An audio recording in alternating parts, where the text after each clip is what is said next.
아멘. 할렐루야. 오늘 함께 예배하는 우리 모두에게 하나님 주신 은혜와 평강이 가득하기를 간절히 축원합니다. 또 수요 교우 예배는 특별히 우리 교우들, 우리 학교에서 함께 공부하는 우리 모든 분들이 함께 예배하는 시간들입니다. 여러분 이 시간을 통해서 다시 한번 우리가 마음과 정성을 다해 하나님을 예배하고 또 우리의 삶의 자리에서 더욱 주님을 높이는 복된 은혜가 있기를 간절히 축복합니다. 복음은 자신을 전파하는 것이 아니라 자신을 살리는 예수 그리스도께서 영광스러운 하나님의 형상이라는 것을 전파하는 것입니다. 바울은 이 복음 안에 서 있었기 때문에 흔들리지 않고요, 담대히 나아갈 수 있었습니다. 그렇다면 여러 어려움과 고난 앞에서 바울은 복음을 전하는 일을 어떻게 말하고 있겠습니까? 과연 복음이 무엇이기에 바울은 그토록 생명을 다해 붙들고 있겠습니까? 7절 말씀 보면 이렇게 말씀합니다. 우리가 이 보배를 질그릇에 가졌으니 이는 심히 큰 능력이 우리에게 있고 하나님께 있고 우리에게 있지 아니함을 알게 하려 함이라. 아멘. 오늘 이 7절 말씀에서 대조적으로 나오는 두 단어가 나옵니다. 뭐가 있을까요? 보배와 질그릇이라는 거예요. 보배는 뭘 의미하겠습니까? 구원의 복음, 즉 예수 그리스도를 뜻합니다. 질그릇은 뭡니까? 우리 인간의 육체, 우리의 연약한 모습들을 말합니다. 여러분, 우리의 육체와 인격이 그만큼 질그릇 어떻습니까? 잘 깨어지기 쉽다는 거예요. 쉽게 망가질 수 있다는 거예요. 여기 컵이 있지 않습니까? 여러분 이 컵 어떻습니까? 튼튼해 보이지만 제가 여기서 조금 세게 내려놓으면 깨져버리고 맙니다. 질그릇은 이것보다도 훨씬 더 약한 겁니다. 여러분 그만큼 우리의 모습이 연약하다는 겁니다. 그런데 그렇다고 해서 바울이 우리가 가진 이 육체를 경시하거나 자신을 멸시하는 그런 뜻은 아닙니다. 그만큼 보배처럼 엄청난 가치를 지닌 복음이 깨지기 쉽고 보잘것없는 질그릇 같은 인간의 몸에 들어왔다는 감사와 겸손의 고백임을 보게 됩니다.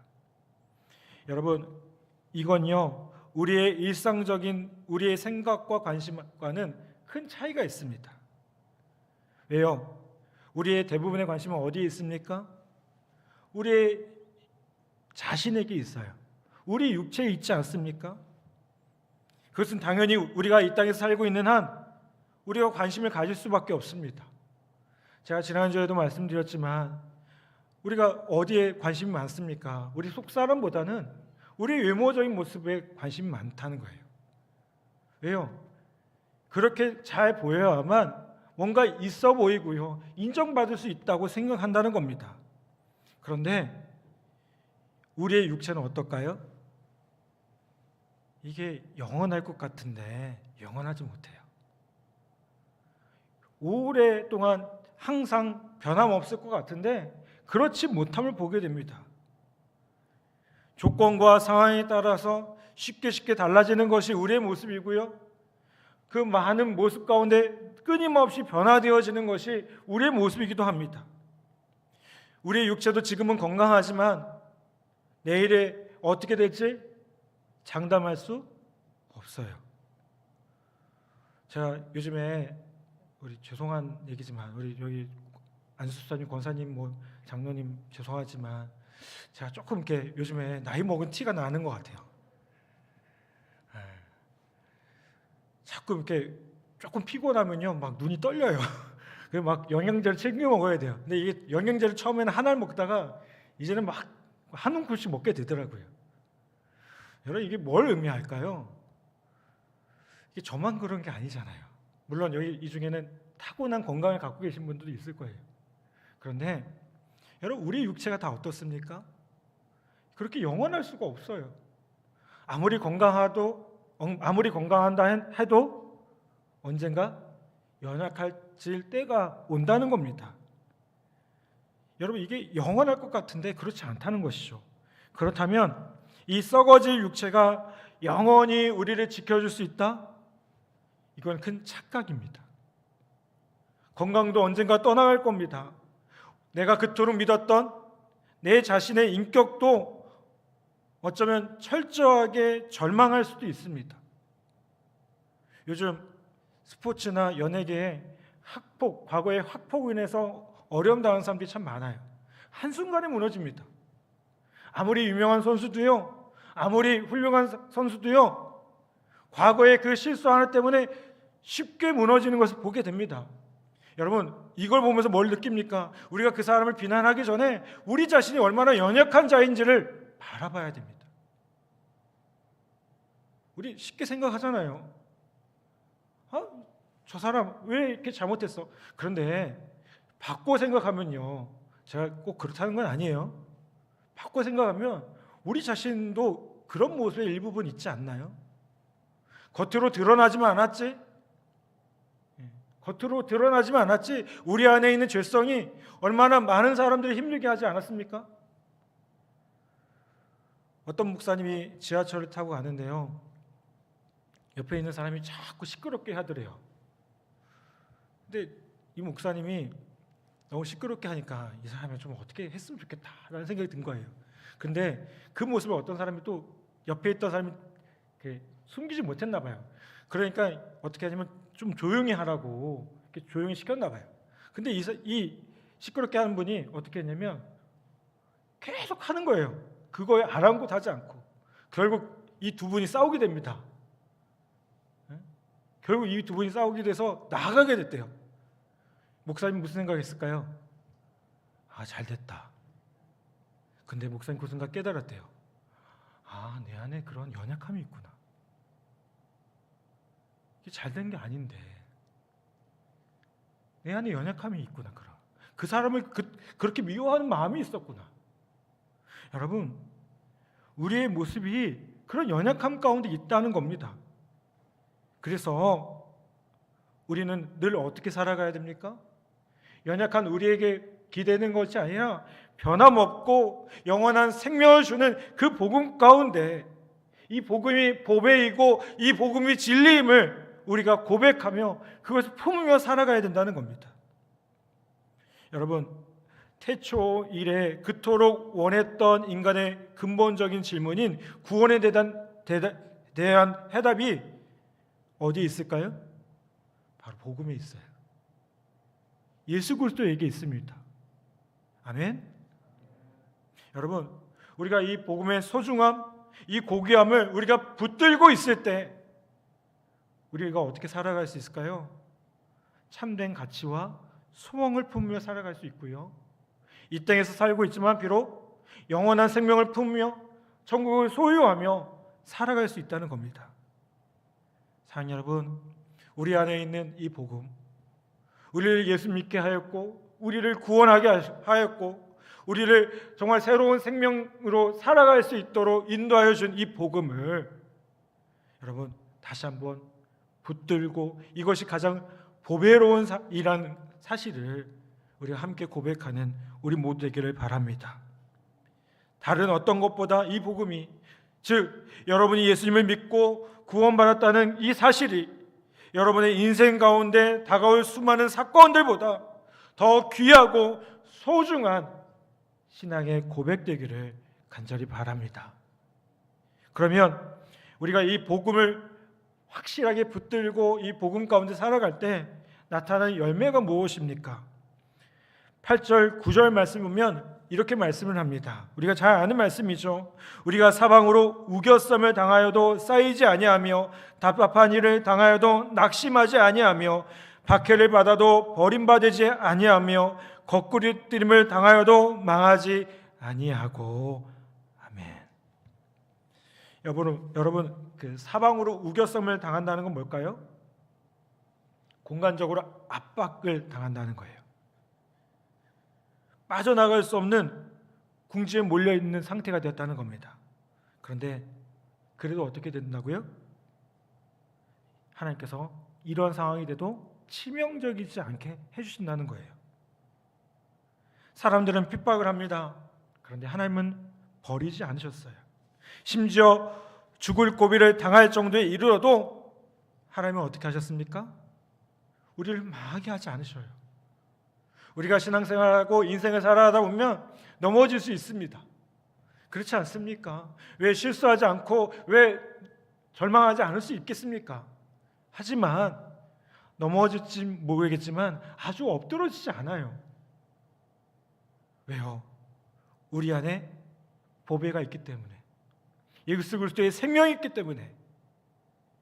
여러분, 우리가 살면서 이런 경우들을 너무나도 많이 경험합니다.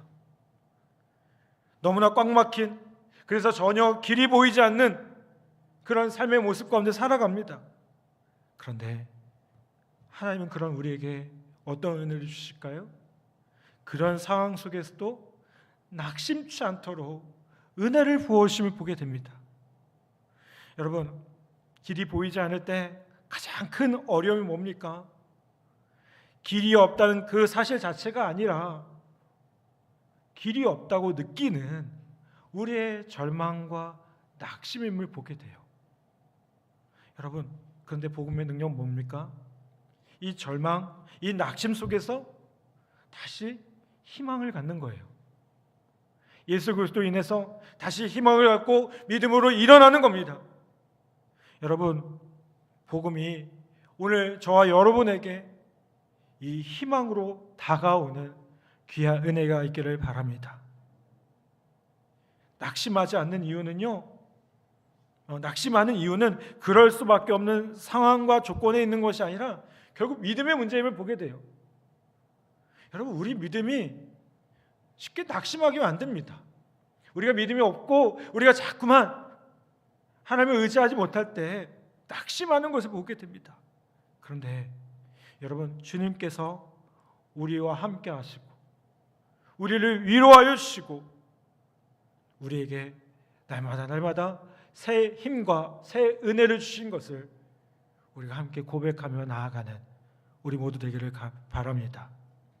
그럴 때 희망을 가질 수 있고요, 그럴 때요 사방으로 우겨쌈을 당하여도 쌓이지 않는 그 놀라운 은혜를 누리게 되리라 저는 분명히 믿습니다.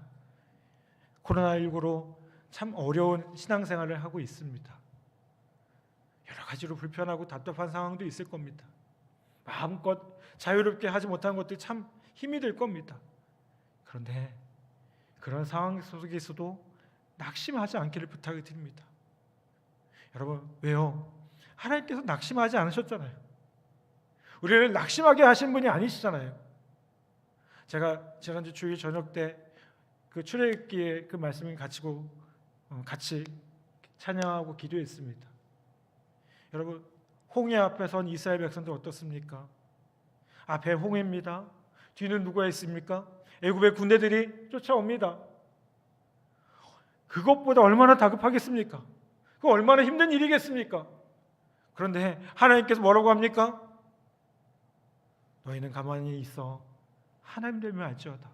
내가 놀라운 일을 행할 것이다.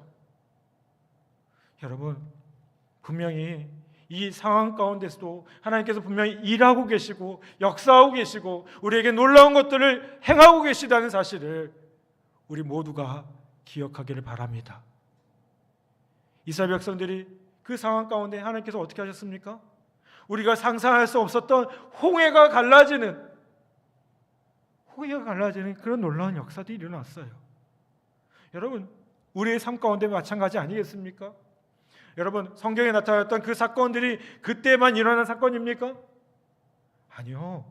지금 우리의 삶의 모습 가운데, 지금 우리의 인생 가운데 분명히 나타나는 하나님의 역사입니다. 문제는 뭐예요? 내가 믿지 않거든요. 그것을 고백하지 않거든요. 여러분, 하나님께서 하시는 일들을 한번 바라보십시오.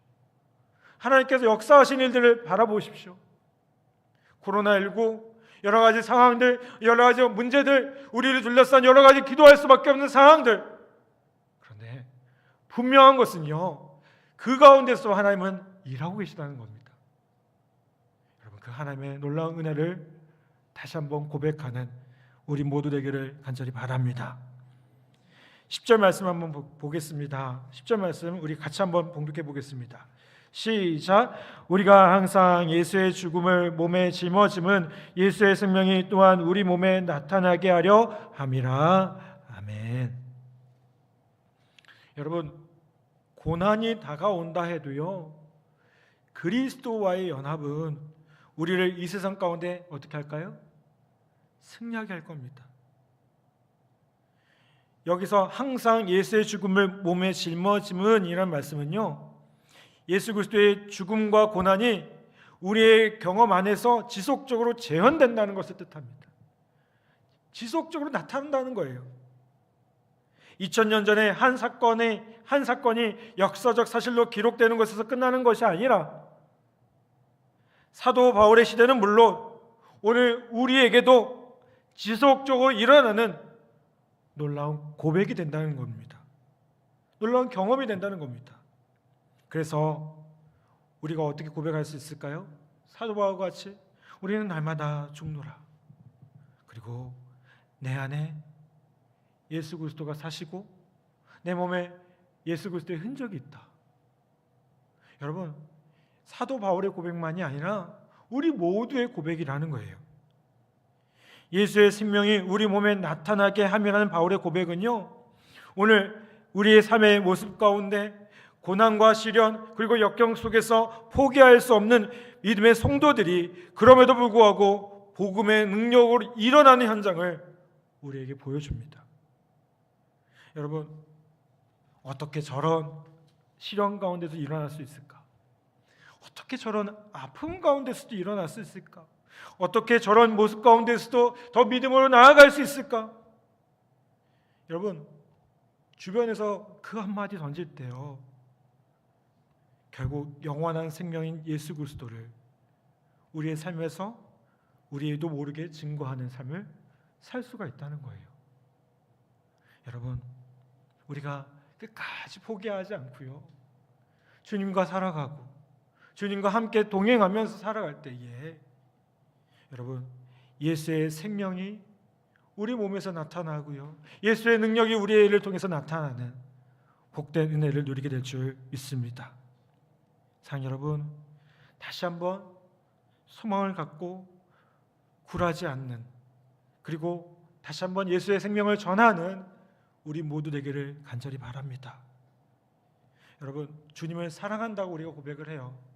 우리가 아까 찬양했죠. 하나님, 그 크신 하나님의 사랑 말로도 형용 못하네. 여러분, 얼마나 놀라운 고백입니까? 그런데 이게요, 단순히 입술의 고백이 아닙니다. 여러분, 단순히 생각과 느낌만이 아니에요. 왜요? 가장 현실적으로요, 여러분의 삶의 자리에서, 우리가 문제가 경험하고 있는 우리의 삶의 자리에서, 고난의 삶의 자리에서 다시 일어나서 소망과 희망을 선포하는 거예요. 그렇게 살아가는 거예요. 여러분, 오늘 이 은혜가 있기를 간절히 바랍니다.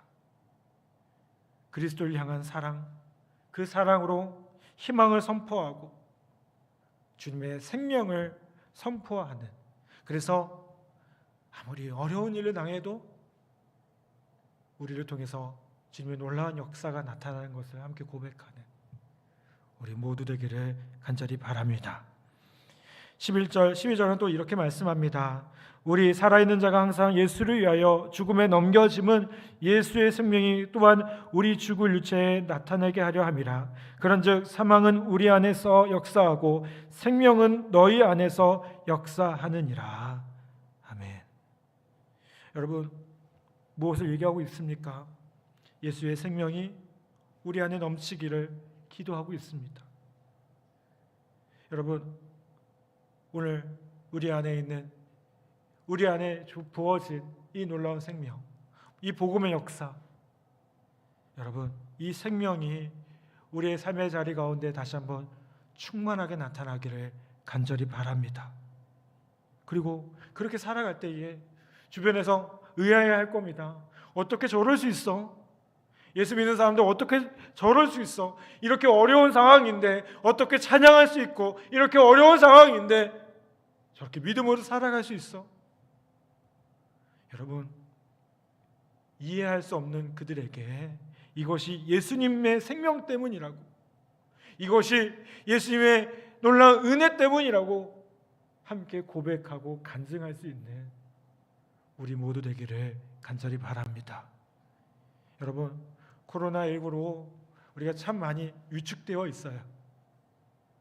그런데 여러분, 우리가 위축될 게 아니고요, 우리 집사님 기도한 것처럼 더 기도할 때인 것 같아요. 여러분, 우리가 어렵지만 우리가 모일 수 있는 상황에서, 우리가 할 수 있는 범위 내에서, 아니 우리가 더욱더 주님만을 의지하고 믿음으로 나아가는 우리 모두 되기를 간절히 바랍니다. 여러분, 그럴 때 주님의 더 큰 역사들이 나타날 겁니다. 그걸 기대해 보십시오. 나를 통해서, 여기 모인 우리를 통해서, 우리의 삶의 자리에서, 우리가 생활하는 그곳에서 놀라운 하나님의 역사들이 나타나는 것을 한번 기대해 보십시오. 얼마나 놀랄 만한 일입니까? 우리가 무엇이라고, 그렇죠? 우리는 질그릇 같은 존재잖아요, 그렇죠?